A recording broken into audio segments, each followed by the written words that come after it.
Mimi ujaji wake anaweza kuleta mabadiliko makubwa kabisa katika striker wa mwisho. Leo kufunga kwake sisi nimetufurahisha na tunamshukuru Mungu, lakini pia tuendelea kumuombea kwa namna ambavyo kile ambacho tulichokuwa tunaamini kutoka kwako tuendelee kufanyaje kukipata. Kwa hiyo mimi nafikiri amefanya kazi kubwa, amefanya kazi nzuri, lakini Jonathan Soa pia ameingia katika kitabu cha wafungaji kwenye ligi ya NBC. Lakini leo mnamzungumzia Jonathan Soa, zungumzeni MVP wa ligi ya NBC ameonekana. Jean Charles Ahoua bado anaendeleza kuonyesha namna ambavyo amekuwa ni mchezaji wa namna gani kwenye ligi ya NBC. Mwaka jana amefanya vizuri, ziko figisu za watu zinatengenezwa. Wako baadhi ya wachezaji wanalazimishwa kuonekana namna ambavyo wao wanaonekana kwenye MVP. Lakini MVP wa kweli ameonekana. Mechi moja, goli moja, assist moja. Man of the match. Maana yake nini? Leo ukiangalia takwimu za Jean Charles Ahoua, japokuwa kuna watu wameshaanza ligi na mechi mbili, lakini kwa takwimu mpaka hivi sasa hakuna mchezaji kwenye ligi ya NBC anayegusa. Ndio?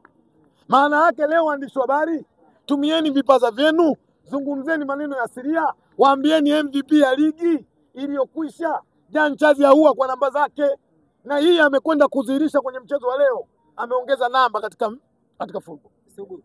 Wenzao wanasema Pakona amekuwa na performance kubwa sana. Sio MVP. Sababu hata wao pia wanasema MVP wao ni performance. MVP sio anachaguliwa kwa sababu ya waandishi wa habari nani wanamtaka. Namba ndio zinakwenda kumchagua mtu ambaye anaonekana kwa MVP. Twende kwenye namba Mavara mwaka jana. Nani alifanya vizuri kati ya Pakome na Jean Charles? Maana yake unakwenda kwenye Jean Charles Ahoua. Sasa tuache mwaka jana tulete mwaka huu. Nyuma mwiko amecheza mechi moja. Mchezaji wao Pakome amefanyaje? Amecheza. Simba Sports wamecheza mechi moja. Twende kwenye namba alafu wewe unaambiwa chagua mwandishi. Nani unamchagua? Nasema hivi, sikiliza. Leo hii nasema hivi. Leo hii Jean Charles Ahoua kafunga ngapi? Ka assist MVP. Ndivyo sivyo? Waliopewa dhamana wamemuona amecheza vizuri katika wachezaji 24, 22. Wamekwenda kumchagua man of the match. Huyo wa kwenu nyuma mwiko alichaguliwa, vile wa Yanga alichaguliwa. Kisugu anazungumza performance saa Kisugu.